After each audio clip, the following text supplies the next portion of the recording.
Hey guys, it's Solid Novocaine and welcome to another buried video. So in this one, as you can see, I'm on round 50 and it happened, it's my highest score on Black Ops 2, it's my highest score on Buried, and I also, in this video, I make it to round 51 and then I go down, but round 51 is my personal high score for any Zombies map. Previously, the highest I'd gotten to was 50 on Kino de Toten on Black Ops 1, and the only reason I died on that was because I cooked a grenade too long and kind of killed myself. But this one, I'm not gonna spoil it for you. So you'll just have to stay and suffer through the video, watch the whole thing. But like, I think getting to round 50 probably took me about 2 hours, 2.5 hours, something like that. No, wait, yeah, probably about 2.5 hours. And I was pausing a decent amount quite through, just kind of like pausing, taking breaks, getting a drink, stuff like that. And I think by this point, I downed once or twice. And I'm not really sure. You can check the stats back there. I forgot to look at them. But everything was going fine. I think the last time I downed was something like around 30, 25, something like that. So everything was going great. And I think this is, yeah, it's the last zombie on round 50. So I'm going to round 51. And I was freaking psyched for this because it was like high score for me on zombies. And it was kind of cool just to see how high I could go and how far I could go.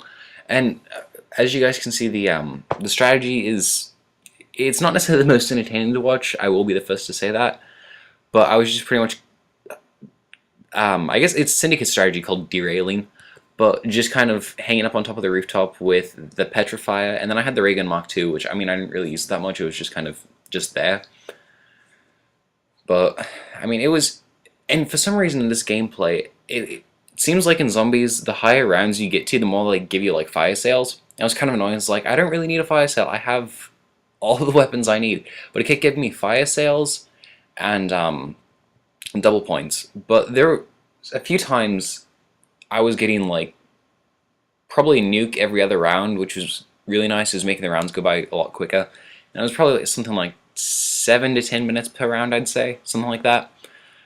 But, and also, if you're going to do this, like the strategy is camping up on the rooftop, you probably want to go ahead and pack punch the Paralyzer by, I'd say, round 16, because after that, it just becomes kind of like, it takes too long to kill him, and you don't really want to risk it.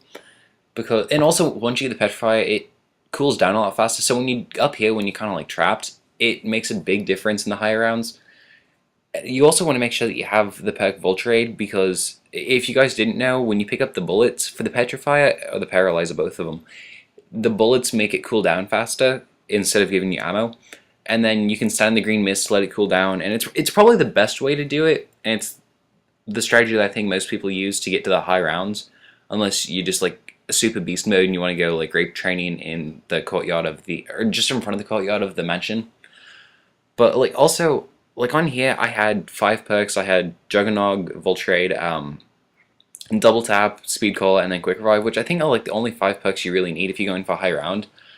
If you really want to, I guess you could use the you could use Mule Kick, but I think like where I was at, I didn't really need it because if I wanted to go to the mansion and pack a punch or something like that, I had the ray gun and the ray gun Mark II, sorry, and then for like just the rest of the strategy, I had the Petrifier, and I think that's really all you need because stamina up doesn't really matter. It's useful, but it's not something you want to waste your points on if you really want it. Right there, I was taking a pause. I was probably going to drink something like that. But, those are really the only perks you really want. And you want to make sure that you have, for this strategy, get the PhD Flopper Perma perk. And basically how you do that is, there's a certain spot, and well, I guess there's a few spots that you can do it. Basically just fall and eventually you get the Perma perk. But it's useful that way if the zombies do happen to push you off the side and the gun's overheated or something like that, so you can't brace your fall. That way you don't like get damaged and get knocked down that way. So I probably will say that this is my favorite map on Black Ops 2 so far, and I realize we have one piece of DLC that's confirmed left, and I have heard of rumors. I've seen quite a few videos on YouTube about a rumored like 5th map pack, which would be completely zombies. And I think if they did that, that would be totally beast mode, just because kind of like on Black Ops 1, how we got all the zombie maps from World at War. It'd be really cool if we could see the Black Ops map packs returns, like Moon. Moon would be a really fun one on Black Ops 2, just because like I think the Ray Gun Mark II would make it a little bit easier, and then maybe some of the new perks that they would throw in, and then Ascension that everyone loves, and like Kino Titan 5, all those. And I kind of doubt that they'll do like if they do anything like that, I kind of doubt that they would bring back the World at War maps, just because that would be a crazy amount of zombie maps. And don't get me wrong, I think if they did it, I would be freaking thrilled, because World at War probably my favorite maps. And Der Riese is almost definitely my favorite map ever in Zombies. Just, and I don't know what it is about it. Something about like the way the colors are. It's fun to play. And I really do miss the Hellhounds. I wish they'd bring those back in one of the maps. I mean, I realize you can have them in custom games, but it's not the same. But I mean, Der Riese, I mean, you have the Wunderwaffe, just the way the map was designed and kind of played. It was fun, and it was challenging, but it wasn't something like Moon where you would kind of like there was too much to make it too hard, I guess. I mean, I realize Zombies. I think like sometimes it's really nice when it's really hard, but then you kind of reach a point when it's just ridiculous, and you don't have fun playing it. And that's kind of how I felt with I guess a little bit different like with Die Rise in Black Ops 2. It wasn't necessarily that it was hard. I didn't enjoy it. I didn't think it was really fun, because it felt like there was so much that because you couldn't backtrack on everything. It was like constant downhill slide, and then you had to like go all the way back up to the top, but you couldn't like go back through the slide backwards or whatever, if that makes any sense. Probably didn't, but so yeah, right here the strategy's still going fine. It's what I was doing is like shooting the Petrify and Burst, so probably like count to like 1, 2, let off the trigger, count to 2, and then like press it in again. So just like keep doing that. That way it doesn't overheat, but you're still like shooting the zombies. Because then like they stay frozen for about 2 seconds, something like that. I need to like sit down and do the timing. But yeah, right here I was in a really bad spot. So I was hoping I could like shoot him at the ground, and I barely get out of it. But the thing was overheated. I go down round 51, and if you guys didn't notice, I had the time bomb placed down, but I had gotten a max ammo since then, so I hadn't placed the new time bomb down.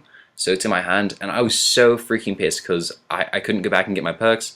So right here, I'm running up the stairs, fighting to get back to where I was.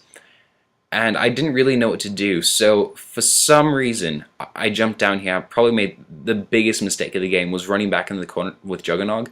And it was horrible because the gun's overheated, and I was screwed. And right here with the Ray Gun Mark II, and this is why, if you want to do it, the Ray Gun Mark II is a great gun to have, because I'm just like firing at the head, and it's crazy. I almost made it out, and if I had made it out at the end of round 51, that would have been totally insane, and I probably would have screamed my tits off. But as you see, I got 4,822 kills, 4 downs, and 3 self-revives. Which, I mean, it's just kind of funny, like, almost 5,000 kills and only 54 headshots. But I guess I set a record for myself, and I thought it was a pretty decent score, because I haven't seen that many people get that high on Black Ops 2, on Buried at least. So right here, I was just going to check the leaderboards in a second. I think I made it to around, like, leaderboard position 9,000 or something like that. Yeah, just over 9,000. So that's something that I take a lot of pride in, is just kind of being like that high up in the leaderboards.